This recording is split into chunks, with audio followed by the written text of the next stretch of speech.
আসসালামু আলাইকুম। বাংলার সংবাদে সবাইকে স্বাগত জানাচ্ছি। আমি নাইম ফাথুম মুবিন। সংবাদ শিরোনাম। বাংলাদেশের সর্বশেষ গুরুত্বপূর্ণ আপডেট সংবাদে আপনাকে স্বাগত। শুরুতেই সংবাদ শিরোনাম, পরে বিস্তারিত। শুরুতেই জানিয়ে দিব, বরিশালে আওয়ামী লীগ নেতা সহ 2 জনকে কুপিয়ে হত্যা। বরিশাল জেলার উজিরপুর উপজেলার সাতলাবাজারে ব্যবসায়ী এবং স্থানীয় আওয়ামী লীগ নেতা মোহাম্মদ ইদ্রিস হাওলাদার এবং তার চাচাতো ভাই সাগর হাওলাদারকে কুপিয়ে হত্যা করেছে দুর্বৃত্তরা। এলাকার আধিপত্য এবং পূর্ববিরোধের জের ধরে এই হত্যাকাণ্ডের ঘটনা ঘটেছে বলে দাবি করছে তার স্বজনেরা। এরপর জানিয়ে দিব, কোটা আন্দোলনকারীদের উপর নারায়ণগঞ্জের ক্যাডার শামীম ওসমানের গুলি ছোড়ার ভিডিও ভাইরাল। এবারে জানাবো, যেসব এলাকায় বন্যার পরিস্থিতি উন্নতি হয়েছে। বিভিন্ন এলাকা থেকে নামছে বানের পানি, এতে কিছুটা উন্নতি হয়েছে ফেনীর বন্যা পরিস্থিতি। তবে ফেনীর সদর ছাড়া বাকি উপজেলাগুলো এখনও পানির তলে। এসব এলাকা এখনও বিদ্যুৎ এবং মোবাইল নেটওয়ার্ক বিচ্ছিন্ন। পানি নামতে শুরু করায় নৌকা ভাড়া করে স্বজনদের খুঁজতে বেরিয়েছে অনেকেই। জানিয়ে দিব, বন্যা উপস্থিতি নিয়ে সতর্কীকরণ কেন্দ্রের নতুন বার্তা। দেশের বন্যা পরিস্থিতি নিয়ে নতুন বার্তা দিয়েছে বন্যা পূর্বাভাস এবং সতর্কীকরণ কেন্দ্র। বলা হয়েছে, ফেনী, কুমিল্লা সহ কয়েকটি জেলায় বন্যা পরিস্থিতি উন্নতির দিকে যাচ্ছে। তবে বান্দরবন, খাগড়াছড়ি এবং কক্সবাজার জেলা পরিস্থিতি আরও অবনতি হতে পারে। এবারে জানাবো, গণত্রাণ এক করেছে সবাইকে, অভূতপূর্ব সারা। দুর্গম গিরিকান্তার মরু দুস্তার পারাবার হে, লঙ্কিত হবে রাত্রি, নিশীতে যাত্রীরা হুঁশিয়ার। অসহায় জাতি মরিছে ডুবিয়া, জানে না সন্তরণ কাণ্ডারি, আজ দেখিবে তোমার মাতৃমুক্তিপণ। হিন্দু না ওরা মুসলিম, এই জিজ্ঞাসে কোনজন? কাণ্ডারি বলো তুমি ডুবিছে মানুষ, সন্তান মোর মার। কাজী নজরুল ইসলামের এই গানের কথার মতোই দলমত নির্বিশেষে, ধর্মবর্ণ নির্বিশেষে ছাত্র জনতা, রাজনৈতিক, সামাজিক, সাংস্কৃতিক সংগঠন সহ সবাই এক হয়ে বন্যা কবলিত মানুষের পাশে দাঁড়িয়েছে। এবং সর্বশেষ জানিয়ে দিব, রাস্তায় ব্যারিকেড দিয়ে আনসার সদস্যদের তীব্র আন্দোলন, তীব্র ভোগান্তি। দেশের 9 জেলায় ভয়াবহ বন্যা পরিস্থিতির মধ্যে আনসার সদস্যরা দায়িত্ব ছেড়ে দিয়ে ঢাকার রাস্তা দখল নিয়ে আন্দোলনে নেমেছে। চাকরি জাতীয়করণের দাবিতে রোববার আনসার সদস্যরা রাজধানীর প্রেস ক্লাব, হাইকোর্ট এবং সচিবালয় এলাকায় পুলিশি ব্যারিকেড ফেলে পুরো রাস্তা অবরোধ করেছে। এতে আশপাশের এলাকায় তীব্র যানজটের সৃষ্টি হয়েছে। সকাল 11টার দিকে হাইকোর্ট গেটের মুখে দেখা গিয়েছে আনসার সদস্যরা পুলিশি ব্যারিকেড ফেলে রাস্তা অবরোধ করে রেখেছে। এ সময় তারা অ্যাম্বুলেন্স, স্কুল কলেজের বাস এবং সরকারি জরুরি সেবা গাড়িও চলাচল করতে দিচ্ছে না। সকাল 9টায় তারা প্রথম প্রেস ক্লাবের সামনে রাস্তা অবরোধ করে। এরপর হাইকোর্ট মোড় এবং সচিবালয়ের মূল গেট পর্যন্ত ব্যারিকেড দিয়ে যান চলাচল বন্ধ করে দেয়। প্রিয় দর্শক, এতক্ষণ শুনছিলেন সংবাদ শিরোনাম, এবারে বিস্তারিত। তবে তার আগে বন্ধুরা, অনুরোধ থাকবে এই সংবাদটিতে একটি লাইক দিন। এই চ্যানেলে আপনি নতুন হয়ে থাকলে আমাদের সংবাদটি দেখতে দেখতে চ্যানেলটি সাবস্ক্রাইব করে রাখুন। কমেন্ট করে আপনার মূল্যবান মতামত জানিয়ে দিন বন্ধুরা এই সংবাদ সম্পর্কে আপনার মূল্যবান মতামত। এবারে বিস্তারিত। বরিশালে আওয়ামী লীগ নেতাসহ 2 জনকে কুপিয়ে হত্যা। বরিশাল জেলার উজিরপুর উপজেলার সাতলাবাজারে ব্যবসায়ী এবং স্থানীয় আওয়ামী লীগ নেতা মোহাম্মদ ইদ্রিস হাওলাদার এবং তার চাচাতো ভাই সাগর হাওলাদারকে কুপিয়ে হত্যা করেছে দুর্বৃত্তরা। আধিপত্য এবং পূর্বশত্রুতার জের ধরে এই হত্যাকাণ্ডের ঘটনা ঘটেছে বলে জানা গেছে। পুলিশ এবং তার স্বজনেরা জানায়, গত রাত 10টার দিকে আওয়ামী লীগ নেতা ইদ্রিস হাওলাদার এবং তার চাচাতো ভাই সাগর হাওলাদার 22কে মোটরসাইকেল যোগে বাড়ি যাওয়ার পথে সাতলা ব্রিজের পশ্চিম পাড় এলাকায় এলে সন্ত্রাসীরা মোটরসাইকেল গতিরোধ করে এলোপাতাড়ি কুপিয়ে জখম করে। রাতেই স্থানীয়রা তাদের উদ্ধার করে প্রথমে আগেলচারা স্বাস্থ্য কমপ্লেক্সে, পরে বরিশাল সেবাসিহম হাসপাতালে নেওয়া হলে রাতে ইদ্রিস হাওলাদার মারা যায়। এদিকে গুরুতর আহত সাগর হাওলাদার রোববার সকালে সেবাসিম হাসপাতালে চিকিৎসাধীন অবস্থায় মারা যায়। স্বজনেরা অভিযোগ জানায়, গত কয়েকদিন ধরে মাছের ঘেরে নিয়ে বিরোধের জেরে ইদ্রিস হাওলাদারের দায়ের করা মামলার আসামিরা তাকে হত্যার হুমকি দিয়ে সে বিষয়টি নিষ্পত্তির জন্য চাপ দিচ্ছিল। পরে মামলাটি না তোলার কারণে তাকে কুপিয়ে হত্যা করেছে বলে জানা গেছে। এই ব্যাপারে উজিরপুর মডেল থানার ওসি মোহাম্মদ জাফর আহমেদ জানিয়েছেন, ঘটনার পরপরই ঘটনাস্থলে পুলিশ পরিদর্শন করেছে। দোষীদের শাস্তির আওতায় আনা হবে। কোটা আন্দোলনকারীদের উপর শামীম ওসমানের গুলি ছোড়ার ভিডিও ভাইরাল। কোটা সংস্কার আন্দোলনকারীদের উপর সাবেক সংসদ সদস্য শামীম ওসমানের গুলি ছোড়ার একটি ভিডিও ভাইরাল হয়েছে।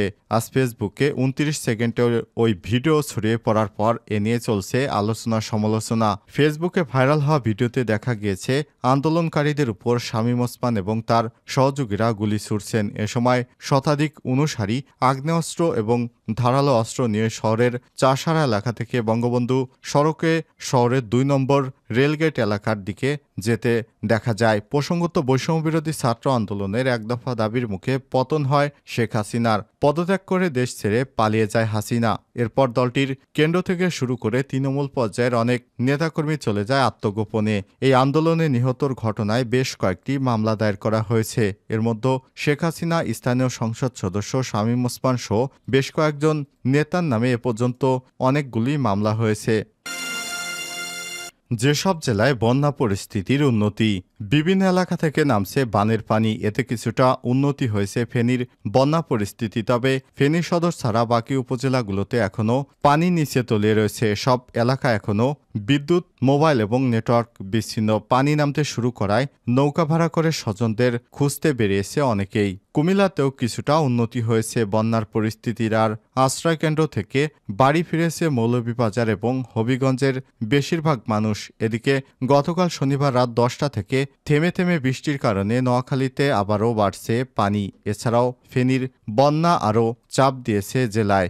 সরকারি হিসেবে জেলার প্রায় ২০ লাখ মানুষ এখনও পানিবন্দী।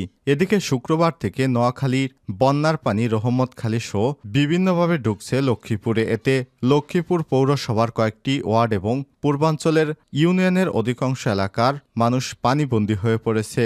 বন্যার পূর্বাভাস এবং কেন্দ্রীয় উপ বিভাগীয় প্রকৌশলী মেহেদী হাসান জানিয়েছে, ফেনী, কুমিল্লা সহ বিভিন্ন এলাকার নদ নদীর পানি কমছে। মাঝারি ধরনের বৃষ্টি হলেও তেমন পানি বাড়ার সম্ভাবনা নেই। এ সময় তিনি আরও জানান, সিলেট এবং মৌলভীবাজারের দিকেও নদ নদীর পানি কমতে শুরু করেছে। এতে বন্যা পরিস্থিতির উন্নতি হচ্ছে। আবহাওয়াবিদ বজলুর রশিদ জানিয়েছেন, খুলনা, বরিশাল, চট্টগ্রামে ভারী বর্ষণের সম্ভাবনা আছে। এছাড়াও দেশের অন্যান্য স্থানে হালকা থেকে মাঝারি বর্ষণ হতে পারে। দেশে ৯ জেলায় ভয়াবহ বন্যা পরিস্থিতির মধ্যে আনসার সদস্যরা দায়িত্বকাণ্ডজ্ঞানহীনভাবে দায়িত্ব ছেড়ে দিয়ে ঢাকার রাস্তা দখলে নিয়ে আন্দোলনে নেমেছে। তাদের চাকরি জাতীয়করণের দাবিতে রোববার আনসার সদস্যরা রাজধানীর প্রেস ক্লাব এবং হাইকোর্ট সচিবালয় এলাকায় পুলিশি ব্যারিকেড ফেলে পুরো রাস্তা অবরোধ করেছে। এতে আশপাশের এলাকায় তীব্র যানজটের সৃষ্টি হয়েছে। সকাল ১১টার দিকে হাইকোর্ট গেটের মুখে গিয়ে দেখা যায় আনসার সদস্যরা পুলিশের ব্যারিকেড ফেলে রাস্তা অবরোধ করে রেখেছে। এ সময় তারা অ্যাম্বুলেন্স, স্কুল, কলেজের বাস এবং সরকারি জরুরি সেবার গাড়িও চলাচল করতে দিচ্ছে না। সকাল ৯টায় তারা প্রথমে প্রেস ক্লাবের সামনে রাস্তা অবরোধ করে। এরপর হাইকোর্ট মোড় এবং সচিবালয়ের মূল গেট পর্যন্ত ব্যারিকেড দিয়ে যান চলাচল বন্ধ করে দেয়। হাইকোর্ট মোড়ে রিকশা চালক এবং সাধারণ পথচারীদের সঙ্গে বাক বিতণ্ডায় জড়াতে দেখা গিয়েছে আনসার সদস্যদের। এ সময় ভোগান্তির শিকার পথচারীরা কথা বললেই আনসার সদস্যরা বৈষম্যবিরোধী ছাত্র আন্দোলনের উদাহরণ টানছেন। সকাল ১০টা থেকে গুলিস্তান শিশু পার্ক, মতিঝিল, শাপলা চত্বর, কাকরাইল, মালিবাগ, মৎস্য ভবন এবং সাবাক মোড় পর্যন্ত তীব্র যানজট দেখা গিয়েছে। রোববার সপ্তাহের প্রথম অফিস ডে হয় রাস্তায় গাড়ির চাপ বেশি। এতে ট্রাফিক ব্যবস্থাপনা সামলাতে হিমশিম খাচ্ছে পুলিশ। এছাড়াও চরম ভোগান্তির মধ্যে পড়েছেন পথচারীরা। নারায়ণগঞ্জ থেকে আগারগাঁও পাসপোর্ট অফিস পাসপোর্ট নিতে যাচ্ছেন শায়লা প্রধান।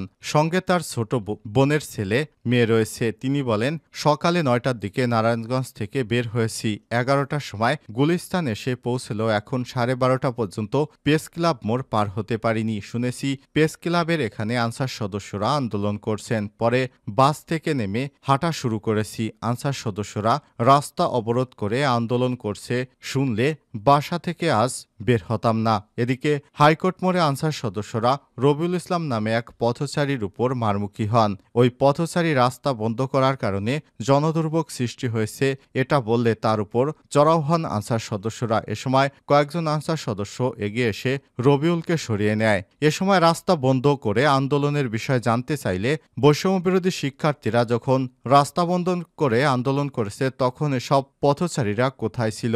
এ সময় তো তাদের সমস্যা হয়নি। আজকে আনসার সদস্যরা রাস্তায় নামলেই মানুষের এত সমস্যা হয় কিসের? প্রেস ক্লাব এবং কদমফোয়ারা এলাকায় দায়িত্বরত ট্রাফিক পুলিশের সার্জেন্ট সালেক সমকালকে বলেছেন, সকাল 8:30 থেকে দুপুর 1টা পর্যন্ত এই এলাকা ব্যারিকেড দিয়ে আন্দোলন শুরু করে আনসার সদস্যরা। এতে আশপাশের এলাকায় তীব্র যানজটের সৃষ্টি হয়েছে। বর্তমানে রাস্তায় যানজটও মানুষ সামাল দিতে হিমশিম খেতে হচ্ছে আমাদের।